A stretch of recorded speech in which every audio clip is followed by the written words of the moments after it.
Sports Talk Daily with Andrew Hustler Paterson and Michael Remis.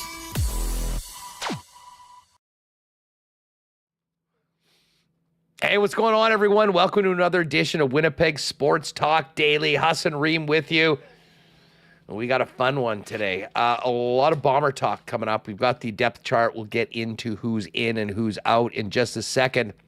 And coming up in our first guest segment, we're going to have Ben Grant, who is the color voice of the Toronto Argonauts. And Ben, coming out of the game on against the Argos last week, had a really interesting piece in 3 Down Nation from outside the market, kind of looking at what hasn't been going the Blue Bombers' way this year and trying to explain some of the key factors behind this 2-6 start. So we'll get Ben on, talk some Bombers. We'll have more on that with Scott Billeck a little bit later on today on the program. We'll also hit on some of the latest Jets topics we've been kicking around this week.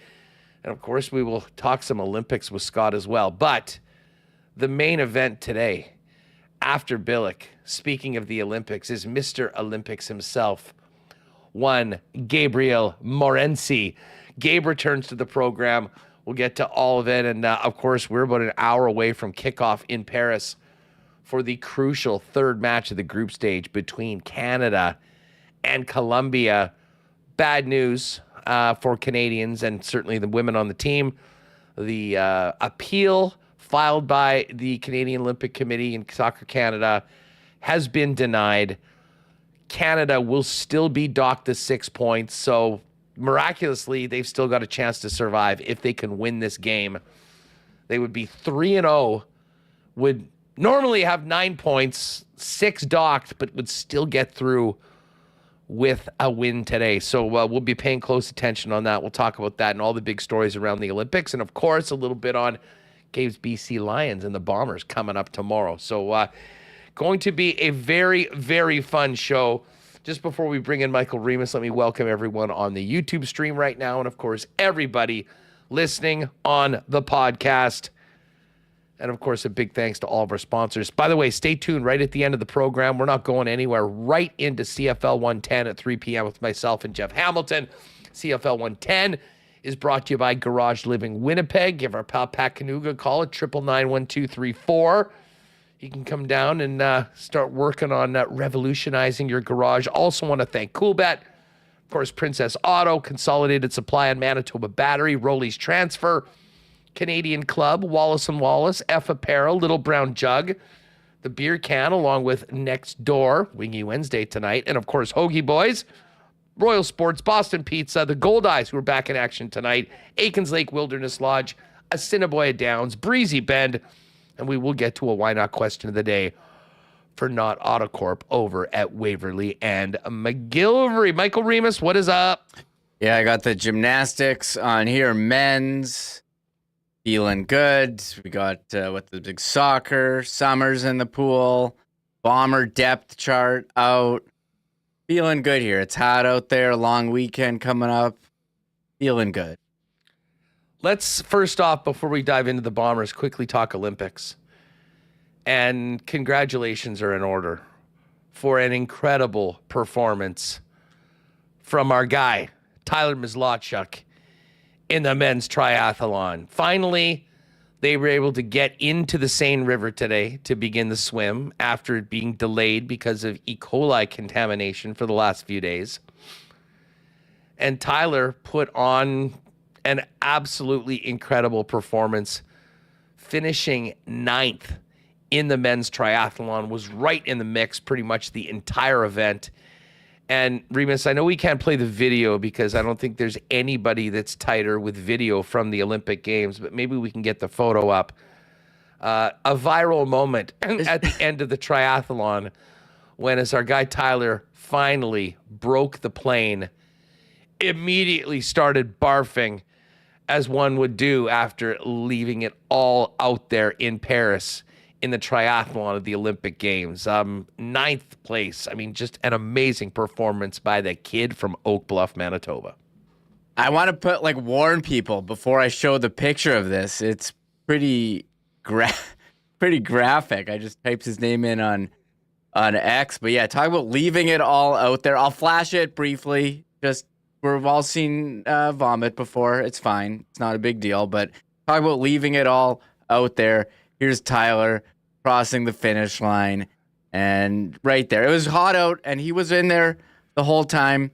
9th place, and he finished. We talked about with you how he finished 15th on a torn Achilles, and he was right in there till the end. Finished a minute off the leader, 9th, and had a very passionate post-race interview where he. Can we play that, or is that more Olympic stuff that would get us dinged? I don't know. They're pretty locked down on Olympic stuff. I'd play the audio if you want. Yeah. Why don't we play the audio? Because I mean, listen, it was just such a great. Listen, these athletes, they work for 4 years for the Olympic Games. I mean, listen, we follow it, and when he's in the World Championships, I mean, we're mentioning it and talking about it. But for the most part, these athletes, do it in their niche for a number of years, and then they come onto the world stage for the biggest moments of their life. And if you caught our interview with Tyler about 3 weeks ago or so, I mean, the ups and downs of his season, the injuries that he's had to deal with, the setbacks with some of the events that he was participating in getting canceled. And then the concussion that kept him off his bike and not training for a few weeks heading into the Olympics is something that would have, prevented, many athletes from coming even close to doing their best. And listen, I think with Tyler cracking the top 10, a 9th place finish in the Olympic triathlon, and obviously what we saw afterwards, very clear that there was absolutely nothing left in the tank. But this was from after the event, very shortly after he finished. And, he finished the race, finished getting everything out, composed himself, and then had a pretty emotional interview. This is how it sounded after the men's triathlon for Manitoba's Tyler Mislawchuk. I mean, the same way Simon Whitfield inspired me in Beijing. If some kid in Oak Bluff, Manitoba, or Quebec, or BC can take a little bit of inspiration of how I fought out there, then job done. I would have liked to get it done, but it wasn't in the cards. And I think just to any little kid out there, I'm from Oak Bluff, Manitoba. It's minus 55 in the winter. School closed. Climb through snowbanks to get to school. And I'm here at the Summer Olympics, the biggest sporting stage in the world. And for those out there, I started Manitoba Games. I didn't even get on the podium at Manitoba Games.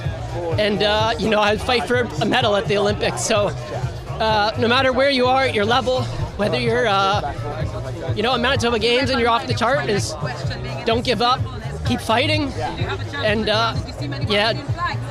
use your supporters, but use the people who, write you off as well as motivation. There's a few videos that I've watched over the last 2 years of people saying I'm done and, I'll never be world class again. So thank you to those people, but more of all, thank you to people that support me at home and around the world. I'm blessed, really. There's our guy, an emotional Tyler Mislawchuk after his 9th place finish in the triathlon. And, he spoke about how a lot of people did write him off, and incredibly, just an inspirational story about, starting off, not getting the results early on, not even getting a medal at the Manitoba Games, and now being in the mix with the best triathletes in the world, crediting everyone that supported him. And of course, the haters, Remis. If you have anyone that's calling you out, you may as well use it to power you. And it was obvious that he had everything that he could to will himself to one of his best finishes ever. Yeah, got to give a shout out to the haters, Huss, who fuel you. Yes. And a shout out to CBC for the audio. Yeah, shout out to CBC for putting that out haters there. Shout out to Tyler again. And I mean, pushing yourself to the limit. Extremely hot there today in Paris. There was questions, were they going to be able to go? They had to postpone it a day for the water quality to be for them able to go in, which seems crazy. So, what an accomplishment, as you said, from Oak Bluff at the Olympics, top 10. Well done, Tyler. I mean, you were preparing for that for so long, and we posted the interview with him. I posted it yesterday. It's from early June. It's about his preparation and everything that it took to get there. And, the injuries that he battled through. We're all pulling for him, and I woke up and immediately checked the results, and I was pumped to see him there in ninth. Yeah, no doubt about it. I see big hitter. I don't cry, but I'm crying. I mean, it's like an emotional thing. And, I find myself getting that way amongst so many of our athletes, or just these great stories, Remis. And so many of these athletes, as I mentioned, we don't follow, we don't know throughout. And listen, there's so many things going on in the world. I mean, certainly for us here, we're focusing on the things that for the most part mean the most to the majority of our audience. But our athletes in some of these other sports are so inspirational. And Tyler's one of those guys. I cannot wait to get him on, whenever he is able to join us to talk about the Olympic experience. And now that he's crossed the finish line, I hope he's able to really take in what the Olympics is all about for the athletes and make the most of the event. But he certainly did it today, and I think made all Canadians, but particularly Manitobans, Winnipeggers, and the folks in Oak Bluff proud. And I did see yesterday, a shout out to the entire triathlon community in Manitoba. They all got together and did a special ride to Oak Bluff, where Tyler's from, with they've got a new sign up there, a gold street sign called Road to Gold. They ended up being 9th place, but just an amazing performance. Hey, speaking of the Olympics, if you're just jumping in with us, we've got Morency coming on a little later on today, who is Mr. Olympics. He is all over it. He's sleeping 2 hours a night right now between all of the action that he's watching and, of course, betting on. But I have to give a shout out to our pal Pat Mayo and their graphics department. Remo, if you want to put up, Pat had Gabe on earlier this week, and this is one of the all-time great Photoshops.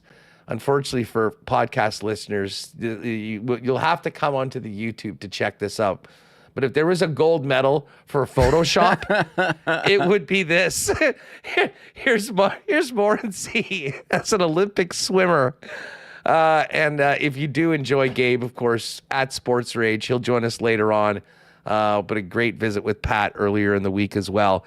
You can go out and check that out at the Mayo Media Network. But just an absolutely gold medal Photoshop of Gabe. He's joining us a little bit later on. All right, Remo, let's get to the Bombers. One practice, a closed practice. We don't have a lot. We've been waiting for today to find out who is in and who is out. And no surprise, after that hellacious hit that Drew Wolitarsky took, causing one of the many turnovers the Bombers had last week, that he will not be in the lineup. We don't have details on what his injury is right now, but he is out. And that means Lucky Whitehead is in. So I know a lot of people have been clamoring to get Lucky into the lineup. Well, he's going to get a chance to do it against his former team, the BC Lions, coming up tomorrow night. Also quite concerning, Patty Neufeld will not be playing tomorrow. And that is a big hole in the offensive line. Pat Neufeld out, and Kendall Randolph will take his spot. And then Jake Kelly and Suleiman Karamoko are both in on the defensive side of things, as Tyreek McGee and Marquise Bridges are out. But the key bit of information today, Wolitarsky and Neufeld moved to the 6-game injured list, Remis. And this couldn't be happening at a worse time considering what the record is and who's coming to town tomorrow night. Yeah, I'm really nervous about this game for the Bombers. I want to say the Bombers are trending in the right direction. They're due for a win. Some of these fumbles, I think losing them, over and over, maybe some luck involved there. But that hit on Wolitarsky, that fumble was not luck. That was a massive hit. And he's out, and you're up against, first place in the West, the BC Lions, who are 5-2, coming off a bye. Now, the Bombers play BC very tight here when they met earlier on in the season, and maybe a couple things break. They come out with a win there, but they did not. And we've been clamoring for Lucky Whitehead. That's a big question, chat. When is he coming in? When is he coming in? And it is going to be today in for Wolitarsky. He had a nice year the last couple of years. Last year, 58 catches with BC, 728 yards. His average yards per catch trending down the last couple of years as he ages. But hey, he had 1,000 yards 2 years ago on 78 catches. He's been very good for BC, and I wonder if will he get any return action as well. They've been riding with Cody Case. We've seen Lucky return kickoffs and punts here and in BC. And for Pat Neufeld, he had a rough game, and I want to say that's because of the injury, and maybe they didn't take him out quickly enough as he was getting beat time after time. He routinely, he's been an all-star. He's routinely on the top of the PFF offensive line rankings, and he's been on the top this year. But it was a rough game for him, and you hope he is able to come back quickly as he goes on the 6th game, like you said. So those are the two big depth chart moves for the Bombers there. Celestin Habas moved to the 1-game injured list right now, but Wolotarski and Neufeld on the 6th game. Big news in Bomberland. We'll talk about it coming up with Scott Billeck after we dive into the offensive line in particular with Bren Grant coming up in a few minutes. Let's hear from Nick Dembski. Dembski, the last 2 games has put it on the carpet. And again, I'm a huge Dembski guy. I do give him the benefit of the doubt in the Saskatchewan play. That was just an absolutely incredible play by Thurman on the Riders' defense. But with that happening, you would think that maybe there would be better ball security last game, and he wasn't the only one himself. Drew Wolotarski, as we mentioned, Brady Oliveira. These are the things that haven't happened in previous years to the Bombers, and they absolutely have to clean up. But Dembski was also involved in a very controversial play last week, which many thought was pass interference. It ended up getting deflected and going back the other way for a crucial pick 6. Here was Derek Taylor asking Dembski about that PI from last game that was not called. Just between us, 100% that was pass interference, yeah? Just between us? Just between us and the 5 microphones here. I thought 100% pass interference. I can't believe it wasn't called. Yeah, it is what it is. We brought it up to the command center. They didn't think it was, so at the end of the day, it doesn't really matter if I think it is or not. So, as I said, move on to the next. Are you able to shake that off in the moment? It's obviously it's tough, especially when it's a flip to them with 6 points. Again, it is what it is. It doesn't really matter what I think about it. They didn't flip the call. The call stood, so it is what it is. It's football. All right, so there's Nick Dembski on that key play from last week. But moving on to their 9th game of the season, this team is 2-6. Nick Dembski spoke about just the season so far and the problems they've had finishing games. Personally, it's been a little bit of a slow start, but at the end of the day, I'm just trying to put my team in the best position, which, I don't think I have fully. So, I got a lot of mistakes that I got to cover. But at the end of the day, it's a long season. Still got a lot of football to play. Still got time to fix these mistakes. So that's what I'm focused on doing. I have a theory that you guys have had an inordinate amount of bad luck in a short period of time. You're not going to fumble every game for 18 games. You may get 2 in 9 games and have 0 the rest of the way. Yes, no. Agree, disagree. Bad luck in short period of time. You know what? It's part of football. Sometimes football gods are with you, sometimes they're against you. So it's all about how you bounce back. Adversity is a real thing, especially in this sport. So it's all about how you come back from it. And I'm a big believer in that. I'm going to keep working hard, put my foot in the dirt, and just keep working. For these guys, for everybody around us, for the city. So that's where I'm at. I'm sort of with DT on that theory. There has been an inordinate amount of just some bad things, some bad luck, being on the wrong end of calls that have all conspired to put the Bombers where they are. Are they a 2-6 team? Well, the standings will tell you that. I personally think that they're better than that. But that doesn't matter what we think. Making the playoffs is what matters. And they're in a really, really tough spot right now with these injuries that keep on setting them back. And, of course, a BC Lions team that is at the top of the table in the West coming off a bye while the Bombers are on their shortest week of the season. Think about last week's game was, and we're going to get to this with Ben shortly, as much as we talk about the turnovers and the points left on the board, the offense actually did move the ball very well. Dembski was asked if the offense can build off their performance from last game, which was a big step up from a quiet night in Saskatchewan the week before. We're definitely moving in the right direction. We gotta take the turnover battle. You know, we got to start winning those. You know, we turn the ball over too many times, and you know, that's a mistake that we need to fix. I thought we played cleaner football. You know, not as many penalties. We obviously, you know, we're moving the chains, but you know, when you're turning the ball over, it never helps or puts offense in a good position to win. Well, and Nick just mentioned the turnovers, and it is impossible to avoid that. I mean, if you want to start for a reason that they didn't win a game that they really did dominate in most facets, look no further than the turnovers. And as we've talked about this week, I mean, this wasn't a bunch of new players. It was Dembski. It was Brady Oliveira. It was Drew Wolotarski. And, you know, Mike O'Shea said they've been working on ball security, and Nick Dembski kind of talked about what he's been working on to keep the ball off the carpet and in the hands. Yeah, you focus on it. You focus on it a lot. You know, that's what I've been doing. I've been dialing it down and just making sure I'm tucking the ball away, putting two hands on the ball.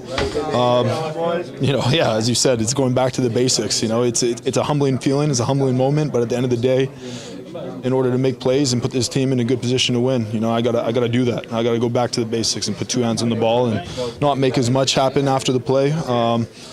But you know, that just comes with it. You know what I mean?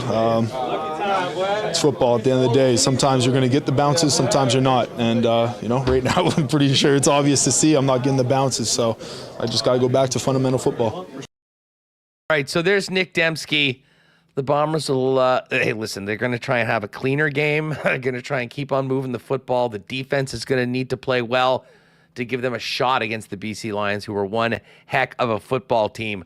We'll touch on that coming up over the course of the next three segments. I know Gabe's going to want to have a take on what's up with the Bombers in this game against BC. We'll talk with Scott Billeck, and we'll focus in on the Bombers in a very interesting piece on what's preventing them from winning football games with Brand Grant coming up in just a minute. Do not forget, speaking of the CFL, that right after today's episode of Winnipeg Sports Talk, Jeff Hamilton and I'll go live with our latest edition of CFL 110, brought to you by our friends at Garage Living Winnipeg. I was just speaking with Pat earlier. I know that they've had some nice response from WST and CFL 1 listeners on inquiries as to how you can do what we're looking at in the video, turn that before picture into the after pic and completely revolutionize your garage space with Garage Living Winnipeg. They are booking jobs into September already. So now is the time to give Pat a call at 999-1234 for a free in-garage consultation. So you can help clear out the clutter and change that garage into a clean, organized, gorgeous space to work and to hang out. Maybe you have the boys over for the big game. And it can happen in just a few days. Specializing in durable polyaspartic floor coatings, premium made-in-Canada metal cabinets, slat wall and overhead storage solutions for a functional garage that looks amazing and adds value to your home.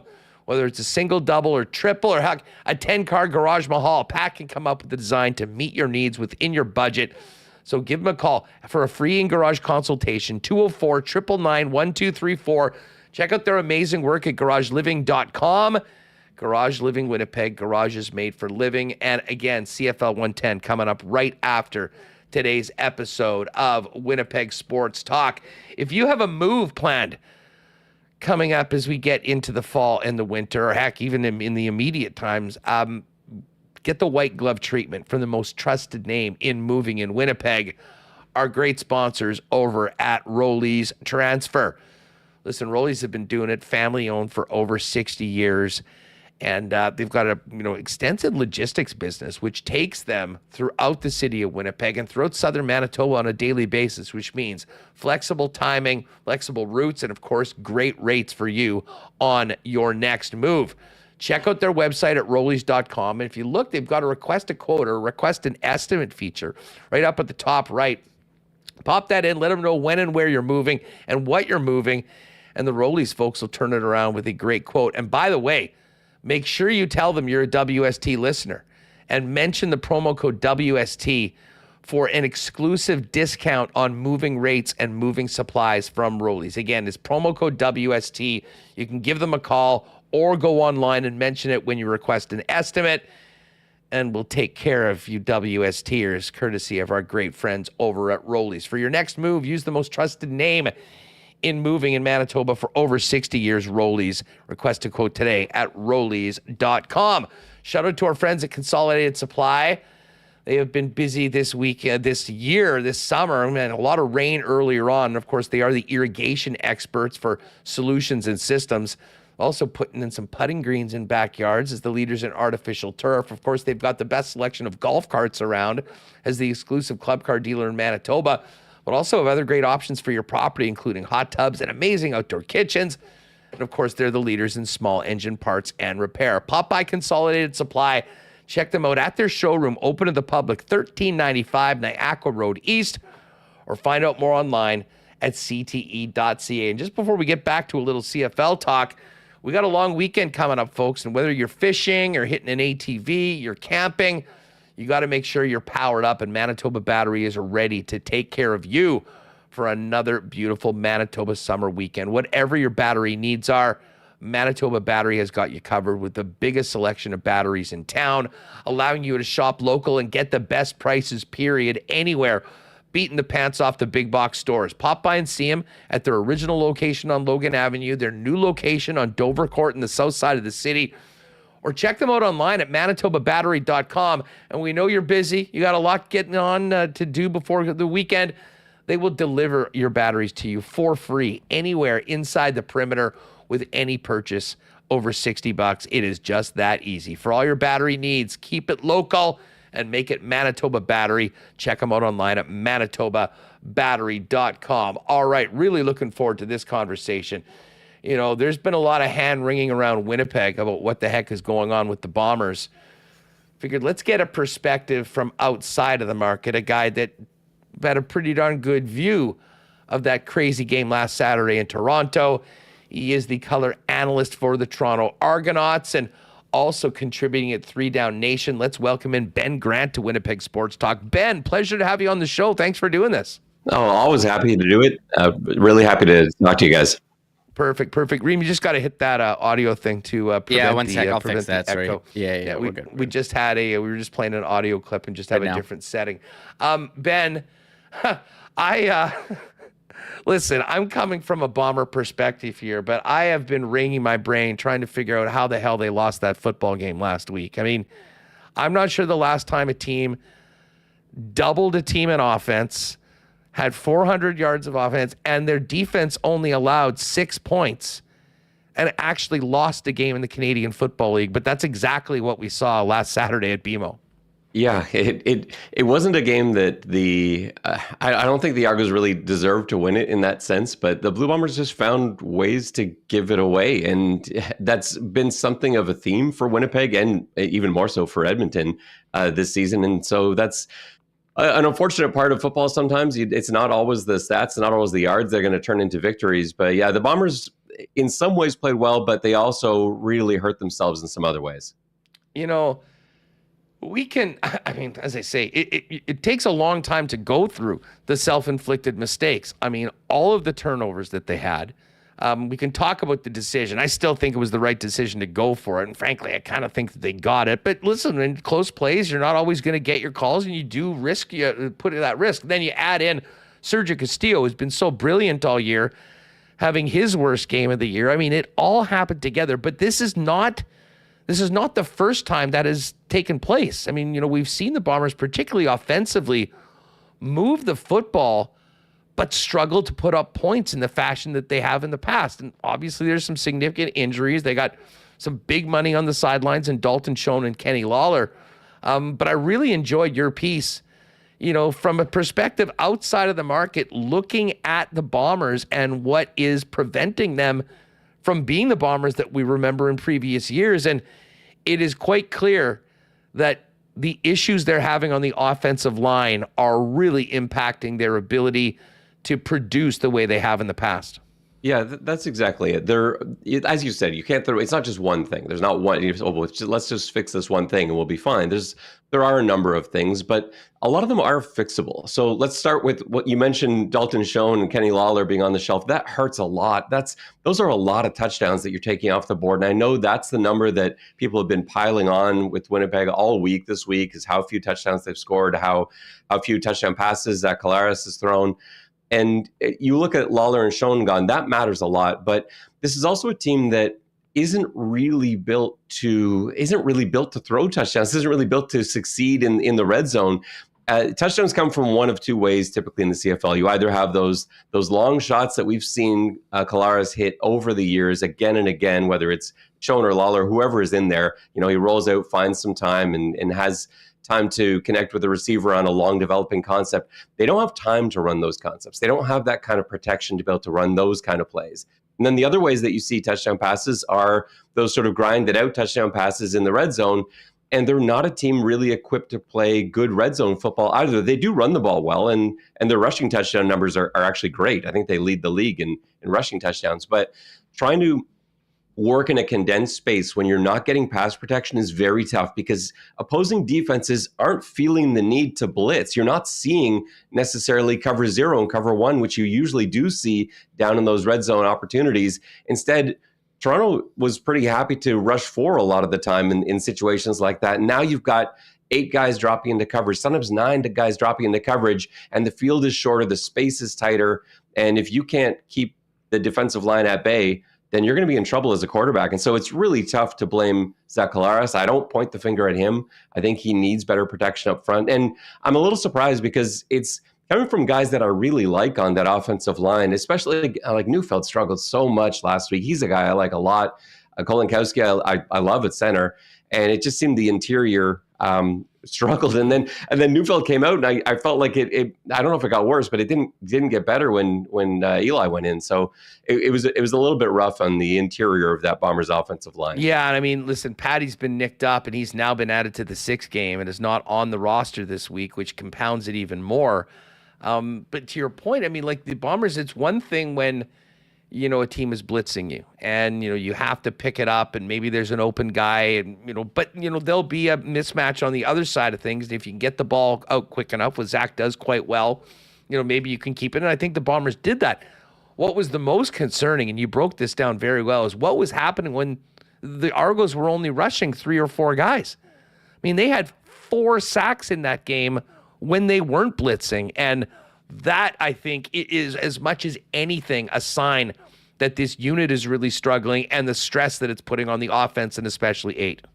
Yeah, and 3 of those were like immediate sacks. Like Collaros he barely had the ball before he was under siege. And from a 4-man rush, that's just not acceptable. And if teams feel that they can do that, they can get away with that, man, it makes passing the football tough, because if you've got 8 guys in coverage, it means that you can sit on those short routes and you can play stuff like 2-man where you have guys deep and you have guys even taking chances and poaching, but you've also got a lot of pressure up front. And so if you can't, you're under heat right away, like you said before, this usually comes from a blitz, and Collaros knows all the answers to blitzes. When he sees the blitz coming, he'll solve that. He'll figure that out.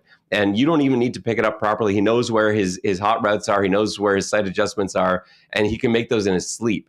And Toronto actually kind of got away from doing that a little bit because he did burn them a few times with blitzes. The only time he got caught was a blitz that should have been picked up. Benji Franklin, the cornerback, blitzed. Pilaris never saw it because he's a backside corner from the boundary, not coming from too far away. But it was a situation where Winnipeg didn't have any eligible, their only eligible receiver out that side was a backup offensive lineman playing tight end. And so Franklin's not going to just stand there in space. That triggered a blitz for him. He came flying through the C gap there, and that's a play that the offensive line, they run that again and again and again. They need to know, we can't let this guy come inside untouched. Collaros never had a chance on that. But when he does have vision, when he sees the blitz coming, even when it's not picked up, he's got an answer for it. But it's really tough as a quarterback to respond when it feels like a blitz, but they're only sending 3 or 4. Yeah, and I think back to the connection between Collaros and Schoen over the last number of years. I mean, so often there would be some pressure from one end. Zach would just create a little bit of time, roll out, and would know where Dalton is. Well, he's not there anymore. There's more attention on guys that maybe traditionally were more secondary options, and Wolodarski and Rick Dembski, and it falls apart. And here's the thing, when we looked at the season and the offseason for the Bombers and the difficult decisions that they had, which one are they going to keep, Brady Oliveira or Dalton Schoen?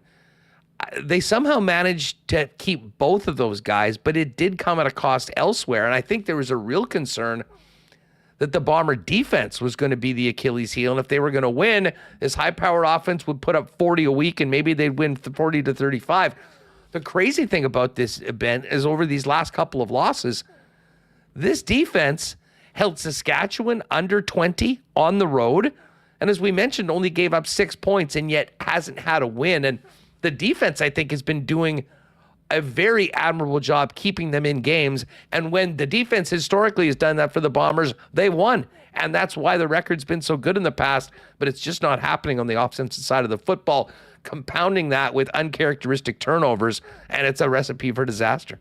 Yeah, I loved what I saw from the Winnipeg D last week. I thought they were excellent, and guys that I wasn't necessarily sure about. You know, maybe are they at the end of their career? Is this too long? Are they looking to move on from this guy?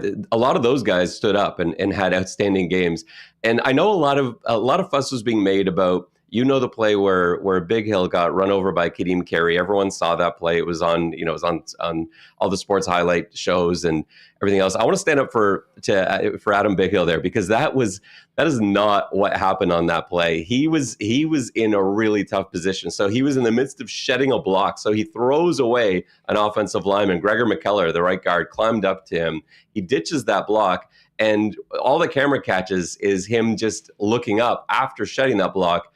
And right away, there's this giant running back in his face. And so, yeah, he got knocked on his back. But that kind of play is not indicative of what we're seeing from Big Hill. He also had a clutch stop on 3rd and short to stuff that quarterback sneak of Cameron Dukes, and really should have swung the game around. And like you said, the defense, I made this joke about Toronto offensive players this week too, because they're in the same boat. The Toronto defense actually played very well. The Toronto offense didn't. But this is a week where both at Bombers practice and Argos practice, you would expect offensive players should be carrying defensive players' pads this week, because it was the offensive players that really let their team down. The defensive players stood on their heads, and Winnipeg's defense was flying all over the field last week in Toronto. And so I don't think you can point the finger at anyone on D. You got to hang on to the football and convert some of those opportunities on offense. Well, and listen, I mean, a huge challenge for that defense. I mean, the one game they really did get shredded this year, and they're not alone, was by Vernon Adams and the BC Lions. And now you have 1 day of practice, your shortest week of the year, and you get the Lions coming in off of a bye. It ain't getting any easier for the blue and gold. No, that's a tough matchup. BC is a really tough team, but again, at least that's the challenge. Like, this defense is going to be coming off that loss with a lot of confidence. They know they played outstanding football. They're familiar with the opponent too, so that's going to take a little bit less prep time. It's not the same as if they suddenly had to turn around and prepare for Montreal, or a team that you don't see as often. And as tough as BC is, their game plan is not going to change a lot from last time. It's, they'll make little tweaks and adjustments. They just need guys to play better football than they did last time out. But if there's a list of things to worry about in Winnipeg, there's no doubt. But I think very few of them are on the defensive side of the ball. I think, again, like, football's so funny because it's just a couple of small plays. If even one of those turnovers in Toronto last week doesn't happen, Winnipeg wins that football game. One of those kicks is made. Like, this could have gone so much differently, but you have one fumble, one pick, whatever it is, and suddenly the sky is falling. That's our life. That's football week to week. It's you're the best of times and the worst of times, all within the space of a week. Yeah, listen, head scratching, and listen, I will admit that the Bombers have lived a pretty charmed life for the last 4 seasons in the Canadian Football League. I mean, a lot of things have gone their way. We always say you create your own luck. They did a great job of doing that. They've been fortunate to stay healthy.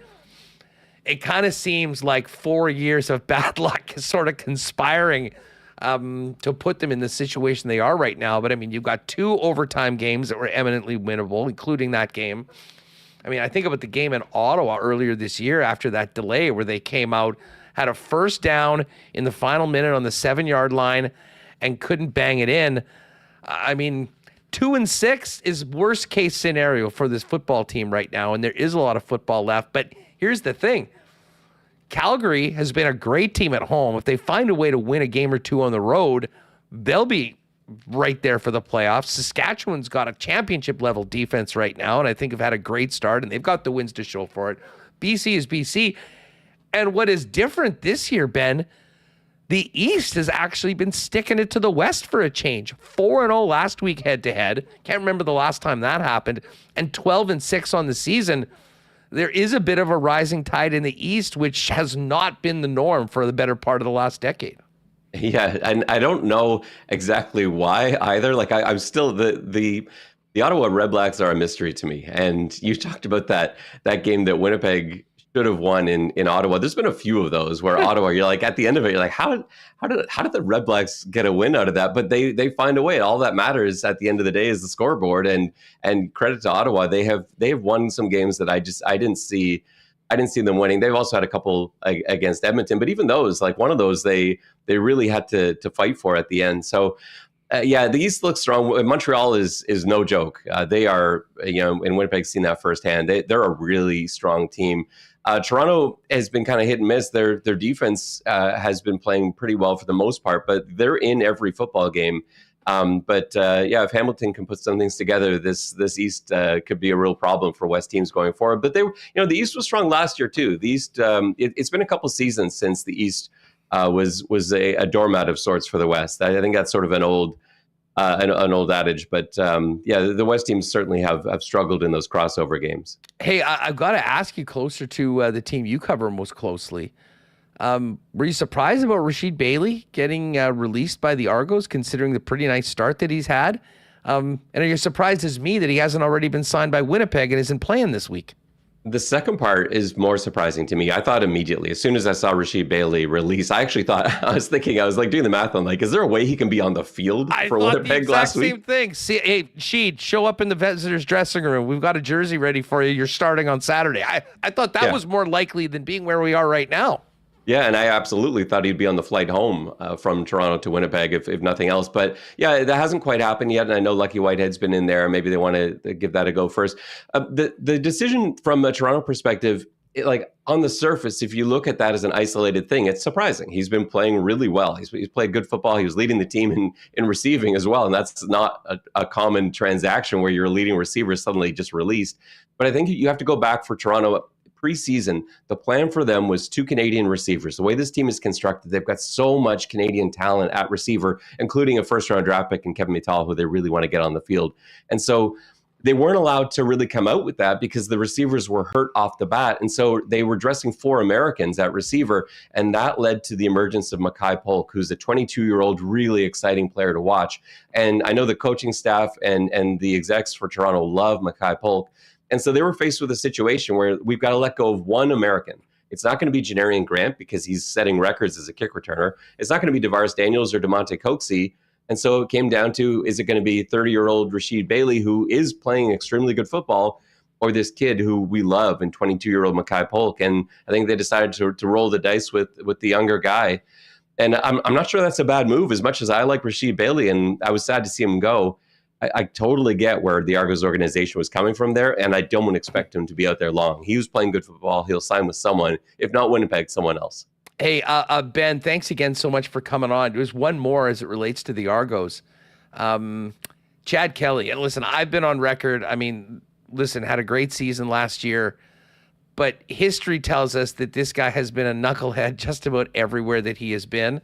The commissioner gave some pretty clear walking orders of what he had to do to be reinstated. I'm wondering, is there a good feeling in Toronto that he actually will be reinstated? And when he is, does he just roll right back into the starting lineup? I'm getting the sense that, yes, that's exactly what will happen. I don't really know too much about how this is going to be handled. I think even the club is kind of waiting for some direction from the league. So his suspension is going to be up relatively soon. It's after the first 9 games, but they haven't, to my knowledge, haven't yet heard from the league that is indeed going to be the cap at 9 games. Because I guess the way that it was worded was minimum of 9 games, and so that could, in theory, mean more. But from everything I've heard, he's been checking the boxes and doing everything that he's needed to do in terms of getting reinstatement. And so Coach Dinwiddie last week was talking about waiting to hear on what the practice plan is going to be and when he will rejoin the club. At practice at the very least. Typically that would be before a player would be activated. I think the collective bargaining agreement is worded in such a way where I believe he could actually be practicing now with the club, although he's not. But players are under suspension, are permitted to be a part of practice, but maybe they feel that would be more of a distraction than anything right now. So I would expect at some point over the next couple of weeks, he would rejoin the club in terms of practice. And then once the league reinstates him, then I do fully expect him to take over as the club starter. The language that Coach Dinwiddie and the management has used hasn't given me any indication that anything other than that will happen. Ben, thanks so much for the time. Again, really appreciate it, and love the piece at 3 Down Nation. And hope you have a great year in the booth. Let's do this again sometime. Thanks for your time. Sounds great. Thank you so much. Appreciate it. There's Ben Grant. You can read the article that we just discussed at 3downnation. Is it .com or is it .? It is .com. I thought it might be .ca because, of course, it is 3 Down Nation. But yes, 3downnation.com. And I think Remis tweeted it out as well today on our Twitter feed. Thanks to Ben for coming on. Of course, tomorrow the place to be is Princess Auto Stadium. Big one for the Bombers. Taking on the British Columbia Lions, 7:30 kickoff, which means the party gets going at the Princess Auto tailgate zone at 5:30 p.m. $5 beers, $3.50 pop and hot dogs, inflatables for the kids, entertainment.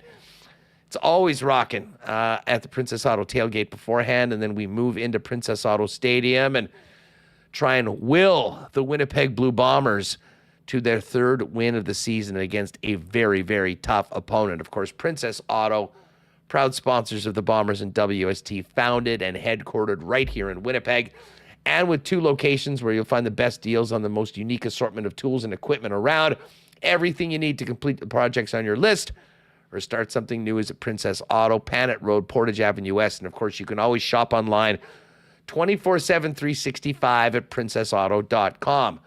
Well, we don't know what the outcome of the game will be. One thing we do know is that Princess Auto Stadium is going to be rocking tomorrow, and there'll be a lot of Bomber fans, I think, that have Friday off that are going head first into the long weekend. And of course, if you are having a few at the game, Canadian Club is the official spirit of the Winnipeg Blue Bombers, a very popular option down at the Bruegel Rum Hut and the Jim Beam Still House and all the great areas throughout the stadium, but particularly in the North End where so many people gather to have a great time while the Bombers are.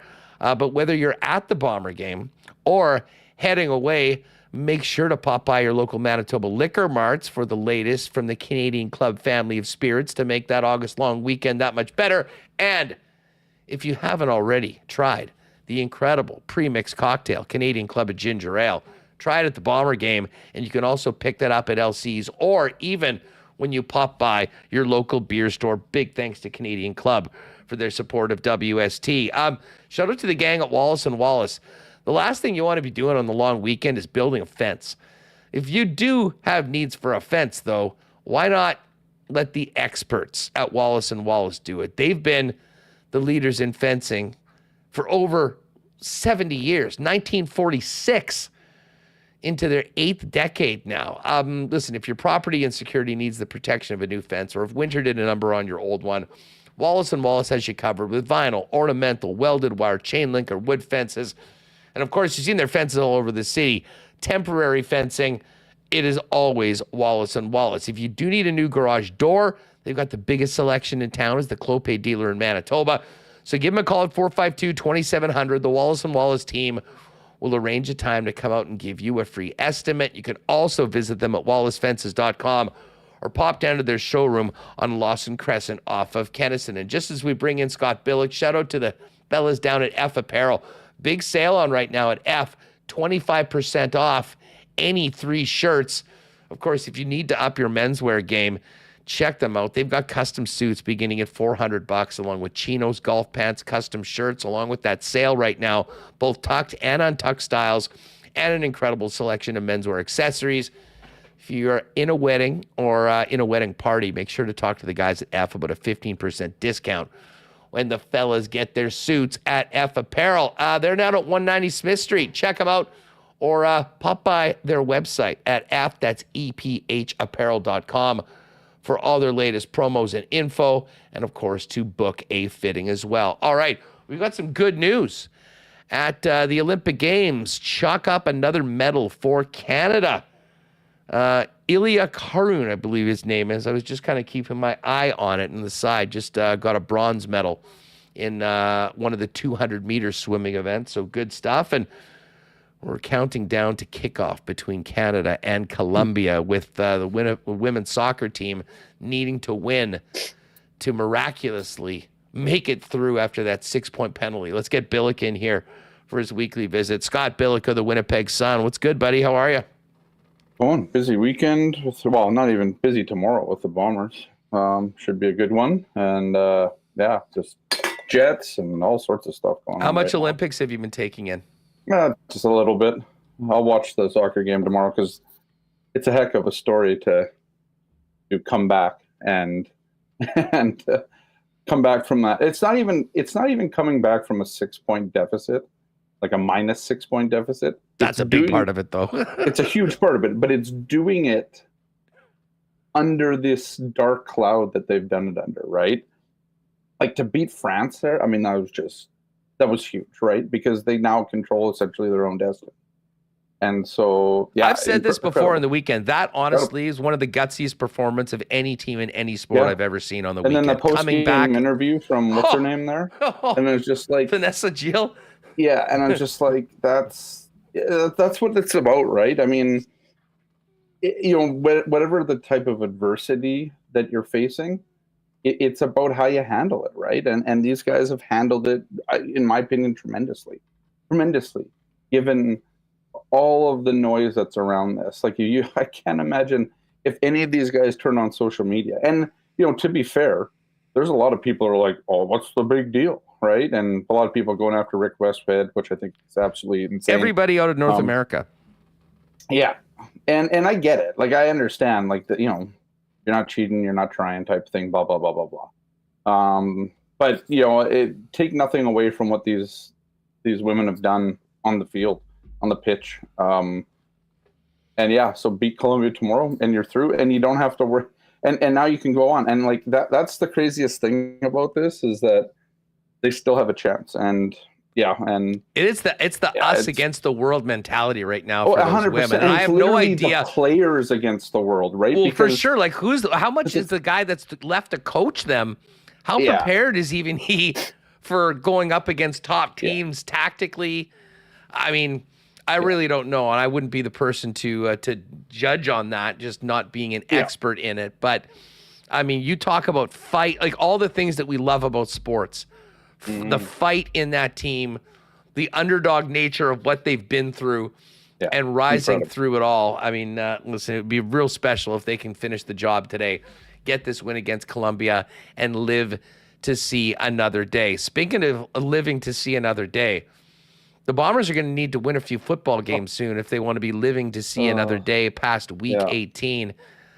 Very, very short week. I mean, this is about the worst situation the team could have, coming off those back-to-back losses in the fashion that they had to put them to 2-6. And look who's here. Vernon Adams, the most high-octane offense in the Canadian Football League in the BC Lions, off of a bye, while the Bombers try and piece together a lineup on this short week. And man, it went from bad to worse. No Drew Olatarski, and that's not surprising. That hit was so hellacious. I'm not surprised that he's out. But man, the offensive line continues to have issues. Zach Caleros, hit, sacked, moved, and now Patty Neufeld's out, who really in a lot of ways has been the rock of that offensive line, although obviously hurt last week and now on the 6th game. Yeah, I mean, he got, I think Doug Brown put it right. He got abused in the last game, and it was true, right? And they put Tueli in, wasn't as we'll see, right? I mean, this is the problem now. Is like you're losing your best offensive lineman. Like they haven't lost Stanley Bryant yet, but you're losing your veterans along there. Nick Dembski is now your only vet receiver on the team, right? Like, I mean, it's the odds are stacked against this team, and that's really what it is at this point. Like the odds are completely stacked against the team, and so much of it is self-inflicted though. I thought Hammer had the hilarious line of the Bombers were playing themselves in a must-win game.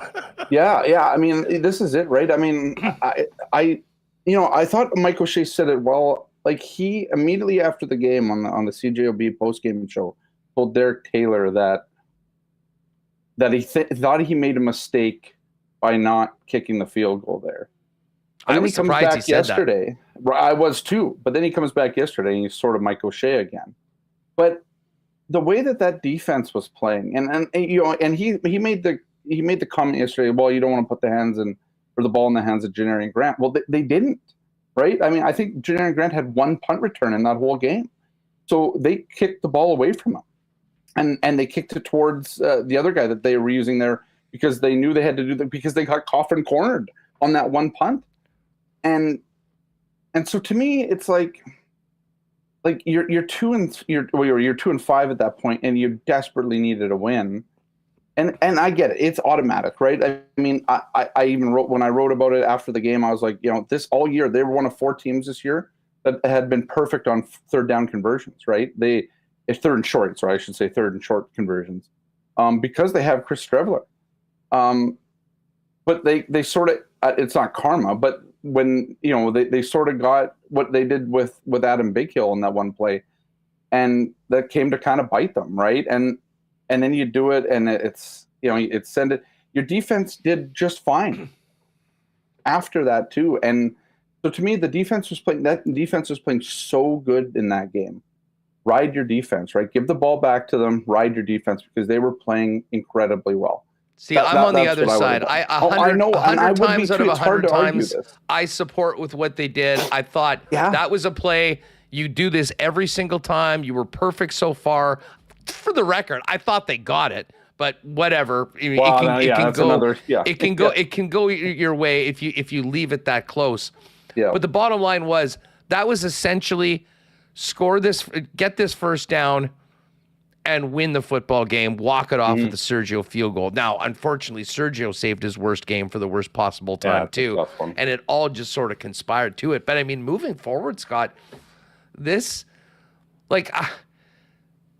2-8. Like, if they can't get a win against BC in these 2 games, well, then you're looking at back-to-back against Saskatchewan, which is, I mean, these are going to be really, really tough games. And you haven't played Hamilton yet. Yeah, you've got Edmonton later on. Those teams are going to be getting better. I mean, they can't wait any longer. And unfortunately, I think even the way this roster's put together right now with the injuries that are piling up, Kenny Lawler not back yet. I mean, even if the Bombers play their absolute best and play a way cleaner football game than they did last week, you're moving up a few weight classes against this BC team, and nothing is guaranteed. And they played a pretty clean game last week, Huss, right? Zach Claros outside of the 5 turnovers. Right. Yeah. I mean, that was the problem, right? But if you look at the defense was brilliant. They didn't really get a turnover other than the turnover on downs there. But Zach Claros had probably his best game. I wouldn't blame the interception on him. Double tip ball. Unfortunately, it just turned into a pick 6, right? It's sort of that's just the kind of a there was many microcosms of Winnipeg's season in that game. That was one of them. The repeated fumbles, right? If you can stop those fumbles, that'd be great because most of them again came in scoring position, right? And this was part of. I mean, Steele was having the game that he was having, and that game sort of amplified how difficult it is for this team to overcome its mistakes right now, right? The fumbles in scoring position, then the missed field goals and the missed field goal in overtime. But you think about the 3 points he missed earlier in the game. Well, those 3 points at the end of the game would have been massive given the way that the game went. But there's just so many, the mistakes, they just can't outscore them anymore. And you're right. I think you have to beat BC, right? One of the two. You have to beat them one of the two. The good thing that the Bombers have going for them right now, or the only good thing that they have really going for them right now, is that Calgary's not really taking a step, and you don't have to worry about any sort of crossover from the East, right? Hamilton's just so bad. Right now, you don't really have to worry about anything. So right now, you're still I was looking at it, I'm like, the Bombers are still just 2 points out of a playoff spot. You're 2-6. In the CFL, and you still are 2 points out of a playoff spot right now. Calgary's got a game in hand. I get that. yeah, you have the next month is an absolute murderer's row of football teams that they have to face. And I guess you can look back earlier in the season if you're the Bombers and say, well, you didn't lose to Saskatchewan as more as you beat yourself in that game. And then you can look at BC, and it was a 4-point game earlier this year. So one of the best offensive teams in the league came in and only put up 20 points on you. I believe it was 20 points in that game. So I think you have to look at those things. But now you're doing it again with you're even less. You're less equipped than you were then, right? Like with all these injuries right now. I think the idea is hopefully you get Kenny Lawler back in after the break, like for the second BC game. We'll see. I mean, what about Bailey? Are you as surprised as me? I was surprised that they didn't. I'm surprised. Yes, because I mean, Hammer said it after the game. I wrote about it too. It's like I thought he'd start Saturday. Well, he should have, right? Like I don't understand. To me, I don't understand. Zach Collaros doesn't have, like I wrote about this in my post-game kind of analysis or whatever. Like the one thing that Zach has had over these last 4 years of this dominant football this team has played is that any time that they would have broken plays, and we've seen it all year this year, where the coverage is broken down or Zach's scrambling or the routes just aren't working and they have to scramble. Well, Zach would always throw it to Dalton Schoen, right? But the other guy he would throw it to that could get open for him often in that scenario was Rasheed Bailey. And this is the problem that they have. Like they don't, like Dembski's not really doing it because they're asking Dembski to do more now. None of these young guys really know how to work with Zach, it seems, in that way. When the route gets broken, you got guys scrambling. Well, these guys, like the Schoens and the Lawlers and all that, those guys seem to used to know how to get into spots where they could make something out of nothing, out of a complete broken route. And that's why I thought that Rasheed Bailey made the most sense for this team because he's played with Zach a bunch. He knows how to do that. And so he can be the safety release valve when Zach's getting flushed out of the pocket immediately. Like Zach doesn't have enough time to go through his reads most of the time because the pocket's collapsing in front of him. And he's just not the same runner out of the pocket scrambler that he used to be. So I was surprised. I think they think that Lucky Whitehead, I mean, I guess the point is like, they've had Lucky Whitehead in here. He's been learning the offense. Give him a go. But I'm surprised that they didn't bring Rasheed back because Rasheed was a sure-handed guy for Zach Collaros, and I think Zach would have wanted a guy like Rasheed back because of just what I said, right? I think he gives him a safety valve that they're like a lever that he can go to when he needs to, and so it's a little odd. I don't know exactly why they wouldn't have gone it. I don't think there's any sort of issues with cap or anything like that at this point. Roster spots, Johnson hasn't been a great receiver, and so they've had issues there. Ontario Wilson had a great game, I thought, but they still need that guy kind of that they can catch those balls over the middle. And to me, and I like Nick Dembski a lot, but he just hasn't. He's just not reliable at the moment. And that's part of their problem right now. They just don't have enough reliability anywhere. Well, and yeah, I mean, like, listen, and they're not. Yeah, focus in on all these turnovers. Well, I mean, it's not like the rookies that are doing it. I mean, it's guys that have been playing at an incredibly high level for a long time that are producing, but just making one glaring costly error that completely derails the offense. And last week it was Dembski, it was Wolodarski, and it was Brady Oliveira. Well, almost all of them were big plays, right? Like, I think every single one of those offensive turnovers was a 20-yard gain. Yeah, on whatever, and Oliveira, what a thunderous run that he went on, and then boom, it just gets popped out, and it's just like. Yeah, you're right. And I think all these guys, and Mike doesn't like to talk about, the guys gripping it too tight or whatever, the old hockey adage, right? Gripping your stick too tight when you're going through slumps and all that. But it's just natural, right? It's just natural when you're going through a bout of adversity and you're not winning. Everybody's trying to make that extra play. And right now, that's what they got to get out of their game right now. Like Nick Dembski said it best after the one in Saskatchewan. He's like, I didn't need to I made the big play already. The big play was there. It was done.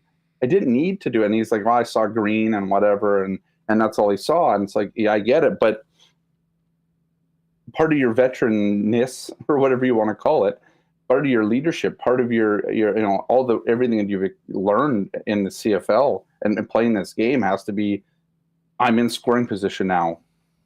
2 hands on the ball, go down, whatever, right? So this team, it's just a huge battle with themselves, right? I mean, this team is beating itself more than other teams are beating it, because you look at how many points.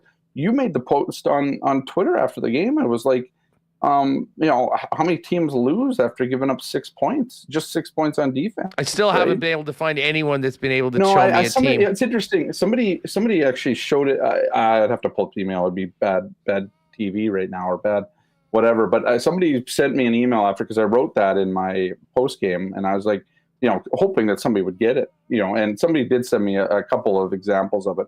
But the point is, there are not a lot of examples of it, right? And that's the problem, right? This team beat itself again. I thought they beat themselves against Saskatchewan. There's been a lot of winnable games this year for this team, and again, the point stands that this team could still be. It could be reversed. It could be 5-3, 6-2 even, if they didn't lose the turnover battles and giving all these points up that they've had, and points that they've left completely on the field there. You could make the argument that this team could have a different record. But they don't. They've really And listen, all those mistakes. I mean, you make those mistakes against BC, and you'll get blown off the stadium. Exactly. Yeah. So I mean, they're as I said, moving up a couple weight classes, and it'll be a big one tomorrow night. Hey, let's quickly flip over to the Jets. Yeah. Our big topic this week has been the future of Patrik Laine. Now that he is great news, officially out of the NHLPA player assistance program. It's now time to actually talk to the Columbus Blue Jackets and see where he goes next. Considering what we've heard reported about the cost, you would be buying low on this player. There's 2 years left. I mean, from your perspective, does it make sense if Laine would like to come back here and try and resuscitate his career? Does a reunion make sense to you? I don't know. I've been thinking about this I've been thinking about this for a while, because it's not the first time we've heard that Laine may or may not be traded or want out of Columbus or whatever. I think where I stand on it is, if you can you'd have to get double retention. I think the risk is just too high, and I don't mean the risk. Well, I mean, part of it is the risk of, just like the program and all that, and you never want that to happen to Patrik again. And I hope it doesn't. I hope the program, but I just if you take half, you're still paying 4.35, I think. What is this deal? 8.7 million, something like that. 8.5, something. Yeah, around that. I mean, even if you get half retention over 2 years, maybe like, what are you sending back? I mean, maybe you could get. I haven't been able to wrap my head around it. I mean, that's basically what I'm saying right now. Is I just don't know that it makes a whole lot of sense going forward. Now, if Patrick's past, the stuff he's been going through, and he just needs a change of scenery, and whatever issues there were here can be ironed out, because I think it wasn't just Paul Maurice. I think there was some issues within the room between, some of the vets, or one of the vet that is still here. So you got to, can it work there? Where are you going to play him? Right? Are you going to? Is he on the power play? I'll tell you that 100%. Right? No, I get that 100%. Like, I think that's where it makes the most sense. You want that shot there, right? But what are you doing now? Are you putting, what is the line in now? 27, 26, 27? He was a 2016 draft pick. So 8 years ago. At 8 years, so 26. 26. So, but is he now coming to take Cole Perfetti's spot on the second line? Is Cole Perfetti now going to get bumped to where? These are the things that. Is he like? When is he going? Does he play on the top line with Mark Scheifele? Probably not. I mean, given what we've seen. But if he does, where does Gabe Velarde play now? It's interesting to think about, but I just don't know what they do unless potentially Cole Perfetti's not around anymore. And I saw that it's an interesting, because I wanted to talk about I don't know, we don't have to talk about it, but we talked about the Cole Perfetti, or we saw the Cole Perfetti news, and he was part of that potential package for Martin Necas. I was told that it wasn't correct, that Perfetti wasn't a part of that package. And the reason why, and I don't know if it's out there yet because I haven't really been, I've been more focusing on Bombers, but Necas wasn't going to re-sign here. And that's the reason why the trade fell through. Yeah, same thing with Buffalo. They had a deal with the Sabres, and he wasn't going to extend, so exactly. Yeah, you can't do it. But I don't believe that Perfetti was a part of the package that the Jets were offering. I think Carolina asked for Perfetti, but wasn't going to get him. And right now you still have Nikolai Ehlers, right? So it's an interesting thing right now with this team, and I just don't know where Patrick Laine fits at the moment, and that's part of it. So you might be bringing on him for $4.35 million. First of all, you don't have the cap space for that at the moment. There's something would have to go out. Is it Perfetti? Is it, could you send Alex Iafallo there as a part of a package? Well, that's the way I think. Like, I don't think there would necessarily be like the big retention, but if you're moving out Pionk or you're moving out Iafallo as part of the deal and having that money off the books, like it's way easier for the Winnipeg Jets to handle that ticket at close to $9 million in the final year of the deal with the other guys that are coming off the books. Yeah. It's this year that is more problematic. Hey, if you can get him for Neil Pionk and you trade him for Neil Pionk, sure, do it, right? I mean, I think you do it. I'm not sure Columbus wants Neil Pionk. Maybe they do. I mean, well, it would just be another way of kind of making the salaries work. I think you'd still be a pick or a prospect or something that would go over there. But I suspect that Columbus can get something better elsewhere, is what I'm probably saying. But I get it. I mean, I like the idea of sort of the, it's sort of the prodigal son parable type thing, right? Oh, it'd be a hell of a redemption story if he came back and worked. Yeah, it would. 100% it would, right? And, he played his best hockey here, right? He did. Absolutely. He played his best hockey in Winnipeg. And he did it under the guise of, being this, Laine, everybody remembers Laine Media. People cared about him here, right? People. They still do. I can tell you that much. And they still do, right? So I just don't know if it makes sense for what the Jets are trying to do going forward. That's I think where I get kind of caught up on it all. It's just with what they have and what they've said they're trying to do here, and if Brad Lambert's going to come in, let's say, and be second line center, and Nick Ehlers is still here. Where does he fit? He's not going to play third line because that doesn't really make a whole lot of sense. So he's a top six player, right? And this top six at the moment is set, in my opinion, right? I mean, even if you play Vladdy up on the second line as the center there, or Cole or Brad or whoever it is, you still don't have a lot of room for him. So you're going to have to make room for him, and it's going to lead to somebody being upset about what they were told over the summer. In this case, Cole Perfetti, possibly moving out of the top six. So we got to figure out what's happened with Cole Perfetti and his deal first, which I imagine will be something that'll come over the next couple of weeks. Hey, enjoy the game tomorrow. Looking forward to more coverage from the Sun, and we'll catch up next week and get the latest on the Jets landscape on an off week for the Bombers. Thanks for doing this, Scott. Yep. See you guys. There's Scotty Billeck from the Winnipeg Sun. He's been on the Bombers this week, and you can read all about it in the Sun. Of course, give him a follow on Twitter at Scott Billeck as well.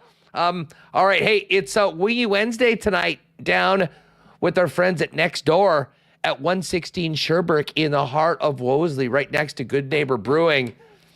Listen, the Cosmos guys, amazing food at Next Door. Anyone that's been there will tell you that. But Wednesday is a special day because their amazing wings are $15 a pound, and they're rolling out the wing cart for Wingy Wednesday. 14 house-made sauces ready for you to mix and match to your heart's delight. Available with their Wingy Wednesday promo. So if you're looking for a place to go have a couple beers, watch some of the Olympics, and crush some amazing wings with some of the best sauces around, Next Door Winnipeg is the spot. 116 Sherbrooke, as I mentioned. And the fellas from Cosmos cooking up the great stuff at Next Door. Also, all the amazing food at the Beer Can, right next to the Granite Curling Club, just over the Osborne Bridge. And, of course, the biggest and baddest sandwiches around from Hoagie Boys. If you're maybe doing a beach run over the course of the long weekend, stop by Hoagie Boys before Get him to cut a few of those suckers up for you, and you'll be living good on the long weekend. Again, big thanks to Next Door, Wingy Wednesday tonight. Our friends at Royal Sports, busy heading into the long weekend. Of course, lots of Canada gear. This Canada shirt, in fact, I got at Royal Sports. So if you want to be sporting the red for the Olympics, they've got you covered. We've got Bomber gear just in time for the game tomorrow if you need to up your Bomber attire for the big game. We've got that, of course, Jets gear, NFL merch coming in, Major League Baseball, NBA, international soccer. But you want to get outside on the weekend. So whether you're running, playing tennis, some disc golf, soccer, softball, baseball, and more, they've got it all for you. And hey, if you're camping, make sure to check out their amazing Yeti section on the King's Skate, Snow, and Surf side. It's all waiting for you at Royal Sports, 750 Pembina Highway. Follow them on Instagram for the latest merchandise drops and sale information at Royal Sports Winnipeg. And hey, another great opportunity to head down to Boston Pizza over the next few days. Big one tomorrow for the Bombers, CFL throughout the weekend, and of course, all the Olympic action on the big screens. Nowhere better to get together with your gang than your local Boston Pizza for the big game, along with some ice-cold schooners, world-famous BP wings, and of course, gourmet pizzas like only Boston Pizza can do. Make it Boston Pizza tonight, and if you are staying at home, you can get the great taste of Boston Pizza hot and fresh to your door by ordering online at bostonpizza.com. No Assiniboia Downs tonight. Again, don't forget, no Wednesday racing today or next week, but they are back at it on Monday for the biggest race of the year, the Manitoba Derby. No better way to finish off the long weekend than getting out to the track for the biggest one of the year. Post time on Monday is 7:30 p.m. All right. It's time to talk Olympics with one of our all-time favorite guests. Let's welcome in the one, the only, Gabe Morenzi to Winnipeg Sports Talk. Gabe, what's going on? How are you? I'm sleeping less than a crackhead, Hustler, but I'm doing all right. I swear to God, I really am not on any performance-enhancing substances, although some people would think I was over the weekend, because I think I went on a 48-hour gambling bender. I'm not going to lie. There were some drinks involved, but no illegal substances involved at all. Yet these Olympics, man, when they're in some of these, when it's overseas, and I know Europe is pretty mainstream. This isn't Asia even, or I would prefer Asia, to be honest, on the West Coast. Asia is a little bit more, to the Pacific time zone. But, bro, I've got to contemplate every night, Hustler, whether I stay up or not until 5:30 in the morning to watch that Argentinian women's water polo game. And it sounds crazy. You're like, dude, get a life. But when you have money on it and you're already up at 4 o'clock and you're looking at the clock and you're like, wow, I do this every night with the basketball too, Hustler. There's a basketball game on at 2 o'clock Pacific, 5 a.m. I'm like, I'll just watch this game and I'll tap out at about 4 a.m. And there's always another one that comes up. I'm like, well, I'll just watch the first half of this next game. Next thing I know, it's 6 a.m. every day. I'm getting killed here. I'm wiped out. Well, there's so much going on right now. And I mean, listen, from a Canadian's perspective, there's been some ups and some downs so far. But overall, I mean, I'm just thinking about the first few days of the games. I mean, this gymnastics operation. It feels like the games have been going on for a month in a way, sort of. It's only been this is day 5. We were watching last night. We're going, wait a second. Is this still an Olympic sport? Is this a sport? And, then you look into, we got another 12 days or so of this competition. But, I mean, overall, let's talk about just a couple of the big stories. We'll get to the women's teams in a minute. But it is the summer of summer right now. And she's back in the pool today. And we're basically looking at, an Olympic legend in front of our eyes right now, just 17 years old, destroying her competition in the 400. And she's just getting going, Gabe. It really is. I can't even imagine how special her career could be in, when it's all said and done. I don't want to look too far ahead, but she's 17 years old right now. She's going to be 21 in 2028 in LA. She's going to be 25 in 2032. All right, 2036, that's probably when, it's asking a little bit too much, but let's be real. It's almost like the torch, and they know it. The torch is ready to be passed, right?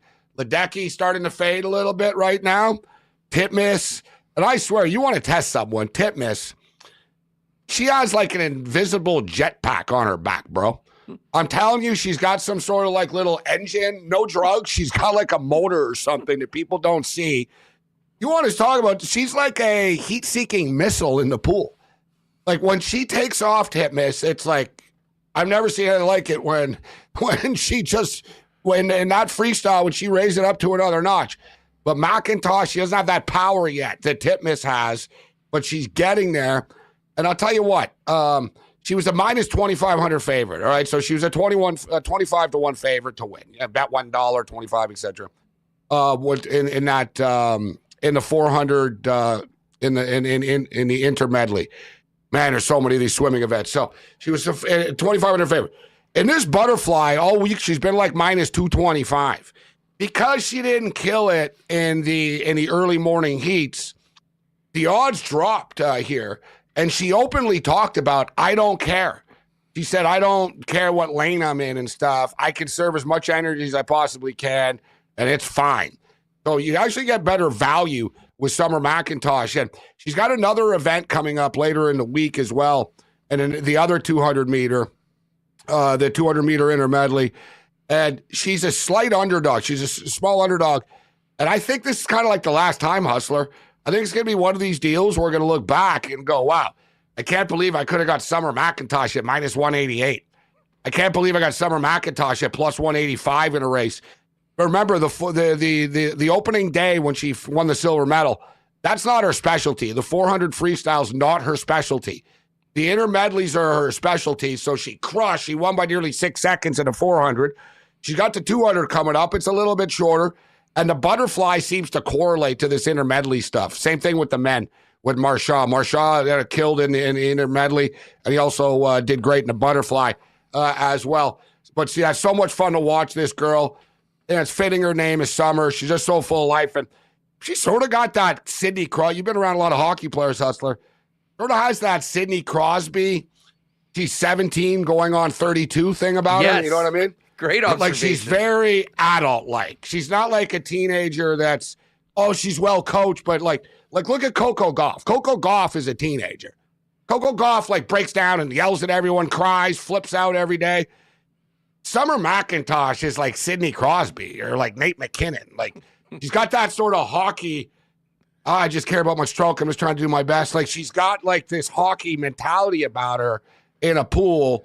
Great parents, too. Obviously, her parents did a great job, Hustler. Yeah, well, listen, I mean, I don't think there's a better sport to just literally have the blinders on than swimming, but she's doing it, and there's going to be quite a bit of hardware around her neck when we come back. And staying with the women, listen, highlight of yesterday for me, rugby sevens. And Gabe, you like a live dog as much as anybody. Listen, the win over the French, they were at 6-1, 9-1 over the Aussies, and they were 19.5-point underdogs against New Zealand, and we're winning late in the second half. I got to tell you, I am all in on rugby sevens. And you in Vancouver, you're lucky enough there is a world event there every year. I'm upset that it's over, but what a run by our Canadian women. You know what? I tweeted it out during the game, and I didn't want to mush it, but it would have been almost Miracle on Ice type of stuff. Like, honestly, like they could have made movies about this after. Still a great story, but to beat, like, imagine beating New Zealand in rugby, the Canadian women. And when you saw the Canadian women, as she stated, they won as 19.5-point underdogs outright. They covered the spread in all the games. The USA cashed a ticket yesterday as an 800 underdog. I'm sad it's over, too. From a betting standpoint, the games are only 14 minutes, and I caught on, Hustler. It's a lot like football, right? And listen, man, football itself, our football came from rugby. So there's a lot of correlations. So imagine guys playing a 14-minute quarter of football, and you're getting 19.5 points. Like, if you can kick a field goal or you get, like, you score a point. Like, put it this way, Hustler, when France were 19.5-point favorites, Canada scored first. It went from 19.5 to 7.5. It was that. So think about that from a betting perspective. You're taking a team that nobody thinks has a chance. They score an early goal. Boom. Suddenly it goes, you're almost guaranteed to cover the spread almost. Like, and it was like that with Canada. An early goal, they were down 7-0 New Zealand. They responded, boom. And it was like, all right, we're going to cover. Are we going to win? As you stated, it comes to Vancouver every year. And I live right beside, I don't right now, but I live literally like right beside BC Place for a couple of years. So I used to see, and I always used to tell myself I'm going to go. For whatever reason, I couldn't. I think it was your college football season. I got to tell you, Hustler, you should come and we could bet on it. It's all the world teams. So that's really cool. It's like the countries. And people go like Comic-Con cosplay on it and stuff. You should see it like outside. So you have like older, sort of like the CFL crowd, the older serious with their official rugby jerseys on and the couples holding their hands and they're all serious. And then you look down the street and there's like 5,000 kids in Batman and Spider-Man coming in drinking. Woo! They're wearing capes and stuff. I remember stopping them. I'm like, man, is there a Comic-Con here? What's going on? They're like, no, man, we're going to the Rugby Sevens, man. And I was like, really, huh? And they said, yeah, you're supposed to dress up. I was like, whoa, wow, really? It's apparently a huge party. And I mean, it really is like a traveling circus. I mean, they bring all the teams into one spot and they're cranking out a game every half hour. Like for people that weren't familiar. Awesome stuff. Well, you saw the win over Australia. I'm like, holy crap, biggest win ever in Canadian history. Get ready for the gold medal game. It's in 3 hours. And the turnaround was. And that's what I love about this stuff, too. It's quick. That's the one little thing about swimming that confuses me sometimes, Hustler. It's like, oh, so the final isn't today. We're coming back tomorrow now after they, you know what I mean? Because they advertise swim meet. And same thing with the book, right? Because the book will say, all right, July 30th. Yeah, it means the prelims are July 30th, right? Like, there's a couple of I'm not going to lie, there's been a couple of times, Hustler, where I place a bet. And I think it's in 2 hours. I'm like, oh, it's in 2 days. And I kind of got to kick back. And I'm like, well, that bet's in. You know what I mean? That bet's in. Wait it out and wait for the big race. Hey, while we're talking about Canadian teams, and just as we're getting going here, our women are on the pitch. I'm sure you've got some takes about what's happened to our Canadian women's soccer team, what our coaches had been doing behind the scenes and how this has affected the athletes, but also that all-time performance beating France on the weekend to keep their Olympic hopes alive. Absolutely preposterous reaction from the IOC for somewhat of a minor infraction in the big picture of things to deduct 6 points. We have a player playing beach volleyball for the Netherlands that was convicted for raping a 12-year-old, and he's in the Olympics, okay? Like, what are we doing here when you just look at the double standard, minus 6 points? I think there should have been a review. Listen, Priestman getting thrown under the bus isn't going to come as a surprise. Somebody has to be accountable for it. I get it. But the 6 points to punish the players, to give an advantage to the other teams in the group as well. And that's what the Olympic Committee did. You want to punish Canada, fine. Wait until after the Olympics and even set it up for the next games and the qualification, right? And Sarah, now you're deducted 9 points for the qualifying for the next one. You guys got to start from scratch. You don't do it you don't drop that bombshell. But if you look back, guys, and I wish it didn't happen. They were stupid. They should have known better. It's one thing to do it in your sort of in the regular international soccer world. It's another thing to the Olympics, Hustler. You know what I'm saying? It's the dumbest thing I've ever heard. Yeah, somebody should have said, listen, this is the Olympics, and it'll be a big deal. Put it this way, Hustler. Olympic World Cup qualifying. You think it's a big deal, bro? They flew a drone against Honduras. Honduras wouldn't care. They'd be like, whatever, dude. We're spying on. It would be a non-story. It would have been like, dude. Opening day of the Olympics, there's a no-fly zone over the Olympics. You got a bunch of drones flying around. You didn't think that somebody was going to say, hey, it's a no-fly. Hustler, they're big on privacy in Europe. It's effing illegal to fly a drone to begin with. It's not like here. You need permission. And there's a no-fly zone, and they're buzzing around over a team that we were minus 450 favorites against. Oh, listen, it was so stupid. But at the same point in time, remember the Patriots, all right? The whole Spygate. How do they respond to it, Hustler? All it does is just piss the players off that have nothing to do with it. And it gets them energized. Michigan got called out. They started talking smack about it. They were after they would sack people, Hustler, they'd be like, did we film that, bitch? You like that? No, you know what I mean? They the players took it. They were like, what, you don't think I'm better than you because of that? Okay. And what happened? Michigan won the national championship. So this Canada story, all you really did is bring them together and, just create this monster right now. But I thought it was a pile, it was an overreaction. They should have waited for punishment moving forward. Case closed. Bev's obviously in hot water, and she's got this 1-year suspension. I doubt she'll ever coach in Canada again. The other guy that there will be a shoe dropping for is John Herdman. And I mean, I'm not sure whether this will affect his role with TFC. This is the biggest professional club in the country, though. And a guy so directly likely involved in this may have a difficult time moving on. The difference with them is, though, similar to, well, I'll tell you what, Harbaugh, one of the reasons Harbaugh left, he says, behind closed doors, was he didn't think they were going to have his back enough. That he thought that, Michigan are just going to distance themselves from me if the NCAA comes after me. I think TFC is a pro organization, and they're going to say it has nothing to do with us, right? So I think he can sort of be above it because he's not associated with it anymore. I don't think it'll turn into a big story. The other thing is as well, Canada as a whole too, Hustler, I don't know what the hell is wrong. They should put you and I in charge of these sports federations. Look at hockey. I mean, it got to the point where sponsors didn't want to be involved. And to nuke it. Yeah. So, and now the government defunds. So we're not going to give money until we find out. Find out what? At some point, just shut up. I have no problem. And listen, this is for Westhead as well. I think he does good work. I don't have any problem. I think it's great when you expose sexual abuse and corruptness. I hope you're proud of yourself, bro, that you broke a drone story here before the Olympics, okay? Was it worth it? Can you believe the massive scandal of the ethics of Canada? Oh, a drone. Really? How about that lady and on the CBC? All the stuff that's going on in the sport in the world, and then you got the Canadian government. How about the Canadian government says to the Canadian soccer program, listen, we got your back on this. Thanks for competing. But you got these dumbasses. We're hosting the effing World Cup in 2 years. So now we're not going to fund anything. What do you mean not going to fund anything? There's a stupid drone. You know what this drone story is like, Hustler? It's like a baseball player scuffing a ball on his belt, bro.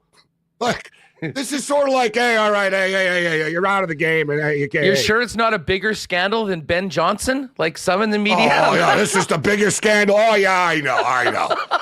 Because a women's soccer practice is the same as the 100 meters. Ben Johnson versus Carl Lewis. I know, right? Come on, man. I think, and the funny thing is, I'm sure you saw the clip of Ariel Helwani asking Drogba about it. Oh, yeah. Drogba's he goes, man...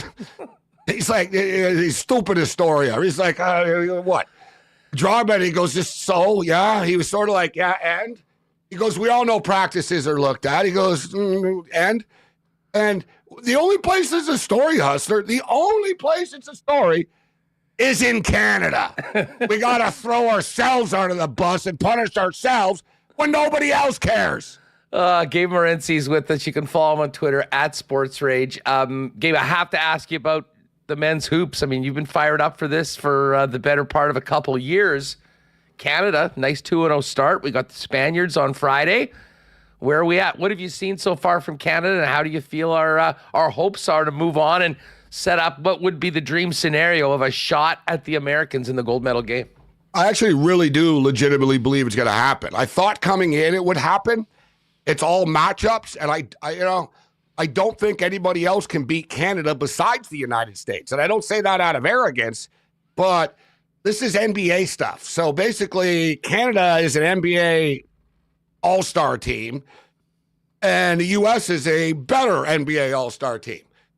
Everybody else, and I'm not saying, you have to be in the NBA to win international basketball, but I'm just saying as far as talent is concerned, if you look at everybody in this tournament, who's really playing well, Hustler? France, dude. France needed a 4-point play at the buzzer and the referee's help to beat Japan, okay? They weren't dominant in their opening game either. They lost 4 in a row, bro, in their showcase games leading into the Olympics. The France team is grinding, all right? They're getting by. They're 2-0. They're grinding, all right? It's not fluid. It's very choppy. Like, you know what I mean? It's like, okay, get the ball to Wemby. All right, hit a 3. And there's no flow to it. It's basically, listen, we're in a 4-point game and we need a basket. Like, they're operating in that world. Canada's not blowing teams out, but it's very systematic, and they're closing pretty strong. I know the first game they were in foul trouble, but you saw they got better. They pulled away. The fact also that SGA doesn't have to be scoring 30 points a game right now is pretty telling about this team. RJ Barrett's their leading scorer. SGA creates so much tension on opposing defenses. Yeah, keep your eye on SGA assist props moving forward as well. Because everybody they know. Then he gets the ball, he gets double teamed, and he gives it up a lot. So, Hustler, if you look at the landscape of this, really, nobody has really looked great, besides the United States so far, right? I mean, they're doing their thing, whether they cover point spreads or not. So, yeah, ultimately, I don't see it as a problem. I think Canada's going to beat Spain. I think now, one thing we should note with people, this isn't like soccer, where like first place plays second place of another group. It's a random draw, Hustler. It's pretty whacked. They do a random draw, except the only caveat is they take the 2 best teams, can't play each other, and you can't play a team that you just played in your group. So the whole point is if you're Canada, just go 3-0. You'll avoid the USA until the medal rounds, and it'll set up beautifully. Like you said, Hustler, and ideally it sets up where Canada makes it to the gold medal. For the record, they were plus 500 to win the silver medal. To get eliminated, runner-up paid plus 500. I think that's what we're looking at right now, but I think we would be in tough. And you know me. I buy in, man. I'm ready to run through a wall and stuff. I couldn't have been more fired up during that Copa run. But I'm also realistic, and I know it's about matchups, and we're kind of undersized. The USA would be able to take advantage of it. So I'm going to say what I said before the tournament started. Canada wins the silver medal in men's basketball. But I think that Canada's going to win the gold in the women's 3-on-3. Women's 3-on-3, America, they had Cameron Brink as sort of the centerpiece of their team. She got hurt, all right? And Cameron Brink's buddies in the WNBA was sort of like this little crew. They all got hurt, and they had to reshuffle the deck, this team. Haley Van Lith couldn't cover anyone in college in the NCAA tournament.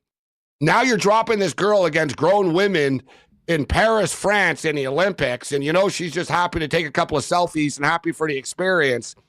You got killers here. These Canadian women are like ringers. There's 2 sisters, the Plouffe sisters. They don't mess around. They don't want to be in a WNBA. They don't want to play in Europe. They want to win gold medals and championships in 3-on-3. They're off to a great start in this tournament, Hustler, 2-0. Look for Canada to win a gold medal in the women's 3-on-3 basketball. I called it before the Olympics started. I'm calling it now. Yeah, we had a prop on over medals, over 1.5 medals in basketball for Canada, and I think we're looking like the Canadian women's traditional team. They ain't winning a medal, I don't think. Yeah, I mean, it's basically our men's team and the women's 3-on-3 is where we're at. Still early though. Still early. I got a couple of quick hammer throw picks for you. Speaking of Canada, we're a hammer nation. Yeah, you wouldn't think exactly. Canada's the Canada actually favorites guys in both men's and women's hammer throw. Ethan Katzberg, he's the men's favorite. He's like minus 250. So that's when you're getting into parlay material. But he's been pretty dominant on the world scene. And then you get into to Cameron Rogers on the women's side of things. Hustler only minus 134. I already have a piece of both of them to win. I've got Canada over 5.5 gold medals as well. Every one of these medals counts, bro. You know what I'm saying? Like it would like if the women's win, going to put us over the top, the 3-on-3. Another one too, guys, breakdancing in the Olympics. Phil Wizard. Our boy, Phil Wizard. Dude, like he's a legend in the game, Hustler. He's got a legitimate chance of winning this thing. People in the breaking world seem to believe that it kind of is like it's a 2-dude tournament here between Phil Wizard and the legendary Victor from the USA. Hey, I'm going to be tuning in. I'm interested to learn it a little bit more. You can't take your eyes off it. I mean, all the action has been so much fun. We're going through swimming next week. Any quick leans on track and field? I mean, I know you've been breaking down this Olympic field for the better part of the last number of months, and now we're here. Track and field's next week. What are you on? Track and field. Let's start off with Sha'Carri Richardson. How can I not support a woman that smokes weed? So, she, of course, wasn't in the last games because she failed God forbid, America. Look what they do to women. Like I said, men, have sex with a 12-year-old, and don't worry, you're allowed to play. Like women, oh, God. The craziest story in the Olympics so far, actually, was, Hustler, Japan sent home their star gymnast. I heard this. For underage smoking. She's 19. She smoked a cigarette after her event. Dude, they're ballerinas and gymnasts. This is what they do. They smoke since they're 9. So she's all nervous. She's having a smoke after the event, and they flipped out. The smoking tobacco age is 20. She's 19. She's in the Olympics. They sent her home. They're like, you're off the team, and even if it costs us our team event, you're going home. They sent her home. And there's a Brazilian swimmer that got kicked off the team. And I don't know why she did this, Hustler, but she snuck out to go out and party in Paris with her boyfriend. Is that a big deal? Like, I mean, it's not the COVID games anymore. Like, what, no, they can't I leave? know. You figure as a grown, as an adult, you'd be like, yeah. Staying in the village. You know what the problem was? I don't know, dude. The Brazilian coach was pissed. They didn't perform well at the meet, and he basically said, "All right, we got to set a curfew moving forward." And they set the curfew moving forward, and she said, "Screw you! I'm going out tonight in Paris." And they responded by saying, "All right, go back to Rio. You're off the team." Hey, Gabe, listen. Before we go, we got track. Oh yeah. So let me just with the track. Sha'Carri Richardson. I got in at like -143 about 3 weeks ago. I told people that the odds have gone up, but she is going to win. The Jamaican women, one of the Jamaican threats is hurt, Hustler. She's injured. She's not here. And the other Jamaican threat is older by track years. She's like 32 or so. Like even the Jamaicans don't think that they're going to win. Like even in the Jamaicans' own track and field, I've been reading a lot of Jamaican press and stuff. They're all like, Richardson is the one to beat. She's run the fastest. She's been the fastest woman in the world for a couple of years now. She just, now she finishes it off. She's in a good mind frame. But as far as the men's is concerned, keep your eye, guys, on a kid that's come out of nowhere. All right, his name is Keishane Thompson. He's a 22-year-old Jamaican. He wasn't, like I said, he was not like, oh, he's a prodigy or like, he's just sort of another guy there. And he's running 9.77s now, Hustler. 9.77 is the fastest 100-meter time in the world since 2022. The kid's the fastest kid in the world right now. Usain Bolt basically said he could be the one. They said the way this kid runs and the way that he is, he might be the one to really like break records soon. He's never performed, Hustler, in an international event before. Like he literally popped up, won the Jamaicans, smoked everybody. He's never been in a Pan Am game, never been in the Olympics. So people are like, we don't know what we're going to get from him. I trust him. He's +125. Give me Keishane Thompson to win the men's 100-meter. And let's throw in Noah Lyles, USA will win the men's 200-meter. Gabe, that is great stuff. Before we go, moving away from the Olympics, we got a big football game here tomorrow. Your BC Lions. Don't forget football in the Olympics in 2028. Flag football. And, Trey Ford should be our quarterback, just for the record. Mahomes is going to have 6 rings and then an Olympic gold medal. Don't get me going on that. He said he wants to play. He might play. He wants to. He might, yeah. He said he wants to play. What from the outside looking in, what do you make of the Bombers finding ways to lose unlike anything we've seen in the last 4 years? And now at home, 2-6. Short week facing a BC Lions team off the bye. This is a very unusual, unfamiliar, and precarious situation for the blue and gold. I think a lot of times with football teams, especially to see how you could look at a good, a solid program organization like the Bombers have been over the years, you could say, well, there's still time. It's still early in the season. I think with the Bombers case, Hustler, you are what your record says you are. They're just not a very good football team. And I think it's a combination of things. It's a combination of complacency.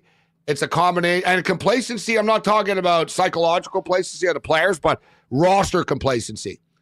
Where are the young stars? Where are the young sort of, you know what I mean? And I understand you don't have them because you already had a bunch of established guys, but your established guys are getting older right now. And I love Zach, but he's not the same player anymore. Your offensive line breaks down and the plays blow up. I could go on. I know you guys love him. So That's been a huge part of it. Yeah, so exactly. It affects everything. And it's the same thing with Edmonton, with Bethel Thompson. Play blows up, play's over. Boom. As simple as that. At least with Trey Ford. I don't love the 3.5 Hustler. You know, I've got to win by 4 on the road. But I don't think like there's some savior coming. I don't really think like, you're in the CFL, you make the playoffs. Look, Saskatchewan are good. Calgary can do enough to win enough football games to get into the playoffs. I really do think the sky is falling on the Bombers. And quite frankly, the CFL odds makers aren't they're a little off in a sense. Look at Ottawa. Every week Ottawa's a 1-point underdog, and all they do is win. You know, the Winnipeg Blue Bombers get priced like the yesteryear Bombers. This is sort of the first game, isn't it, Hustler, where the odds makers realize, you know what, they're not that good. We've got to make them an underdog. Well, it was crazy, Gabe. I mean, I was thinking about that. Coming into the season, in their last 40 games at Princess Auto Stadium, they were 37-3. That's why the books have had to adjust and take a little while to believe it, to see it. Even when they were 0-4. I mean, it's these last couple games. And I mean, the game in Toronto, like, I don't know. I'm still waiting to find out when the last time a team put up 400 yards of offense, held a team to under 130 passing yards in a game, and gave up 6 points on defense. Well, you would never figure this. Yeah, you would never figure that Winnipeg would be this team, Hustler, but I took Toronto. I was on Toronto in the game. I've been doing really well in the CFL this year, 60%. You know, and in fact, it's crazy. We've given 100 picks, and we're actually at 60-40.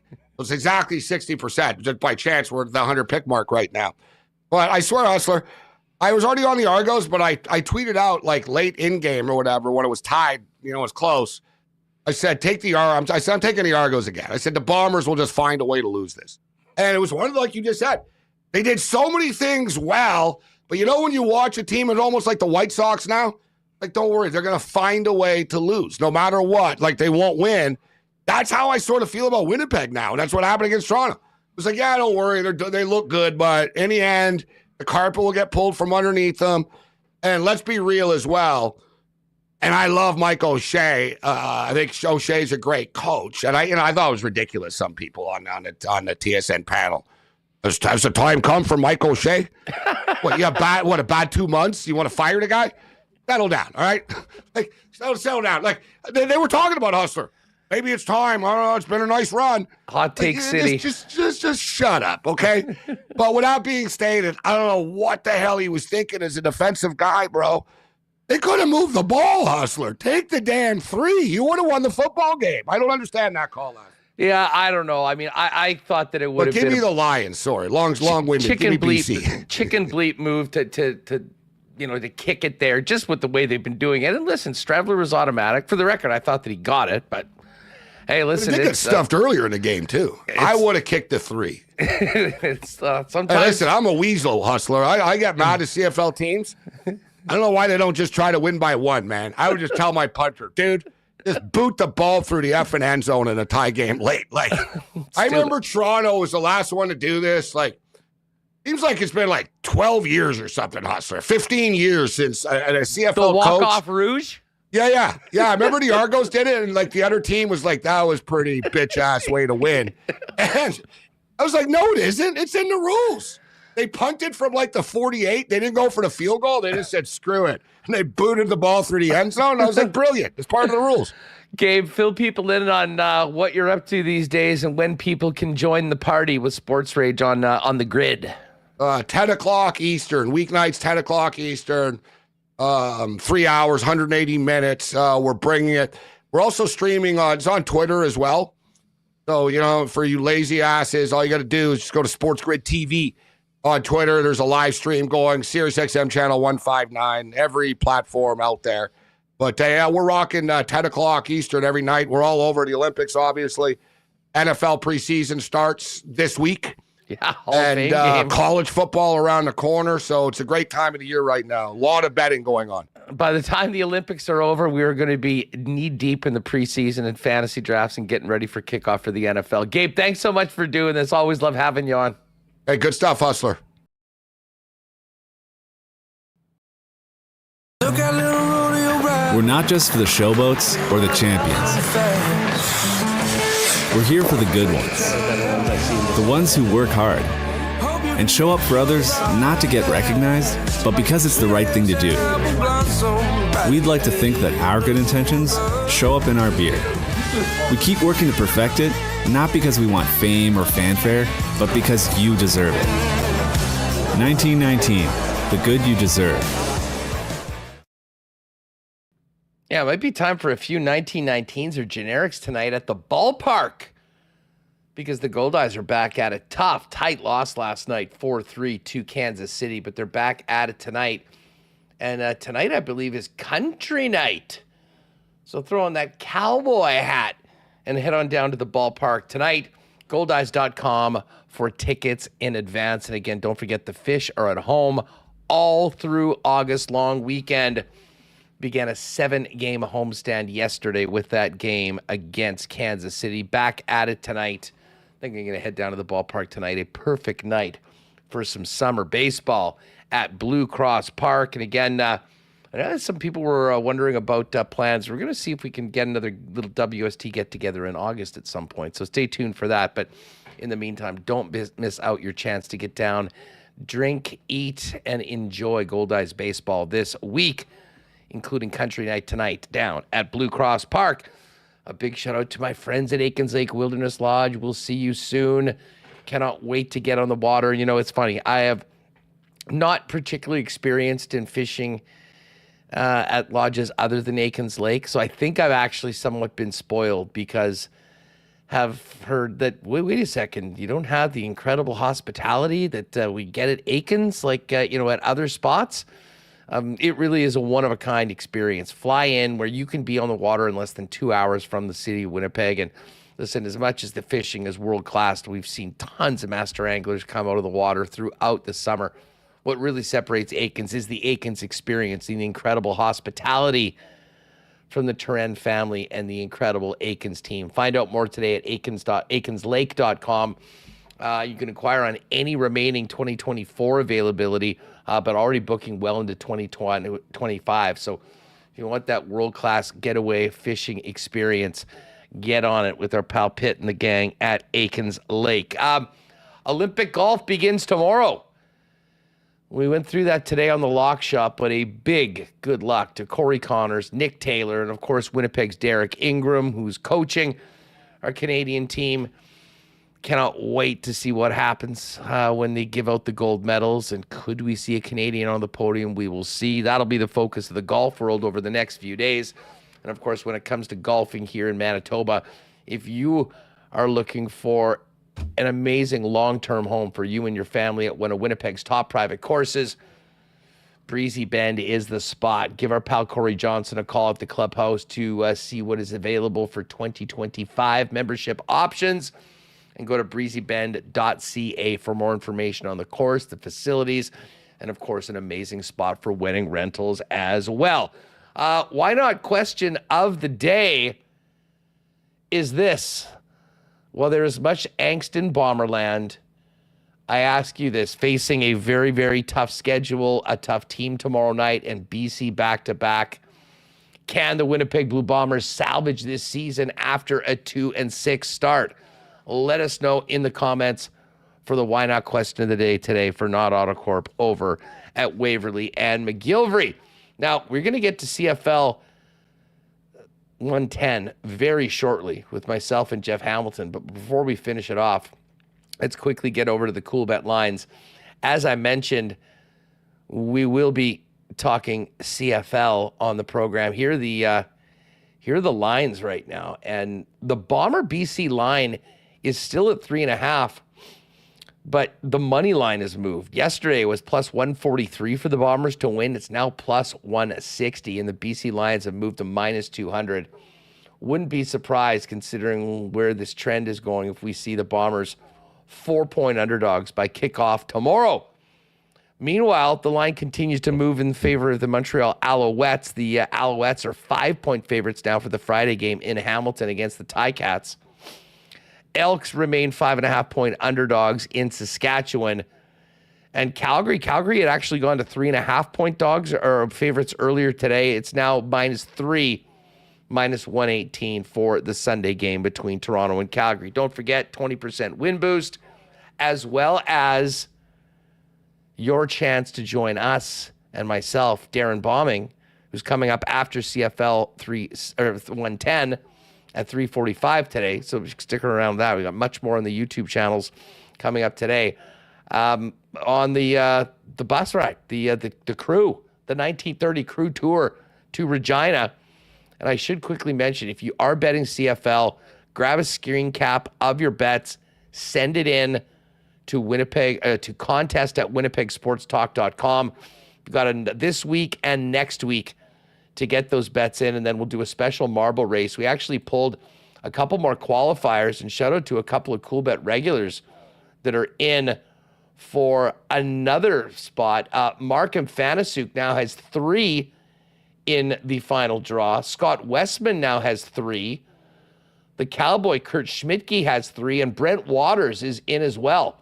So good luck to everyone. If you do want to get in on that special edition of the marble race, just screen cap your Cool Bet CFL wager and send it in to contest at winnipegsportstalk.com. And listen, if you do want to get in on the Olympic golf, Scotty Scheffler is the favorite at 4-1. Xander Schauffele at 6-1. Rory McIlroy at 9-1. The Canadians, Corey Connors is 40-1, and Nick Taylor 150-1. I do like the top 3 bets. That's not something we normally hit during the season, but because this is about getting medals for your country, top 3 is key. Corey Connors 14-1 to top 3 and get on the podium, and Nick Taylor 40-1. Some other really interesting props on teams, on like national teams to get a medal. I'm big on Ludwig Aberg. He is 16-1 to win the tournament. Alex Noren is the other Swede. He's been playing very well. He is live. 9-1 for Sweden to win a gold medal, and plus 260 to get a medal. Canada, I believe the total for this one is 10-1 to get a medal and 35-1 to win the tournament. It's all there at Cool Bet. Olympic basketball, soccer, golf, all the other events waiting for you. And if you are betting on the Olympics, make sure to go to the promo section, opt in, and if you bet $45 this week on the Paris Olympics, you'll get a free $15 bet at the conclusion of the week. Huge shout out to our friends at Cool Bet for their great support of Winnipeg Sports Talk and the Lock Shop. If you haven't played a Cool Bet before, use the promo code WST for a 100% bonus up to $200 on your first deposit. Zeros in the soccer game at halftime, Remo. And a fun show, obviously, always extra fun when Gabe Morenzi joined us on the program. What a hit that was. Yeah, used to be a regular on the old station, had a bit of a break. He came back here for the first time in January, back again. I can't believe how dialed in he is on all the Olympics. He's literally reading everything to come up with whatever edge he can when it comes to wagering, and he's on top of all of it. So it was great hearing from him. So much fun. All right, listen, gang, as I say, we're not going anywhere because we're going to get right in to CFL 110 with myself and Jeff Hamilton. So if you're with us on the YouTube channel, don't go anywhere. We're going to rate ourselves for CFL 110, and then we're going to raid Bombing and Walby, who are coming up in about 45 minutes. So thanks again to Ben Grant, to Scott Billeck, to Gabe Morenzi for joining us on the show today. And thanks to all of our sponsors that make Winnipeg Sports Talk happen. Don't go anywhere. CFL 110 is next, followed by Blue Bomber Game Day with Bombing and Chris Walby. We'll be back in just a couple of minutes, kicking off CFL 110 right here on the Winnipeg Sports Talk Network. Thanks for being with us. Gabe, what's going on? How are you? Oh my God! Oh! Shut it down! Let's go home! Thanks for tuning in to Winnipeg Sports Talk Daily. Make sure to subscribe on YouTube and your favorite podcast feed at winnipegsportstalk.com.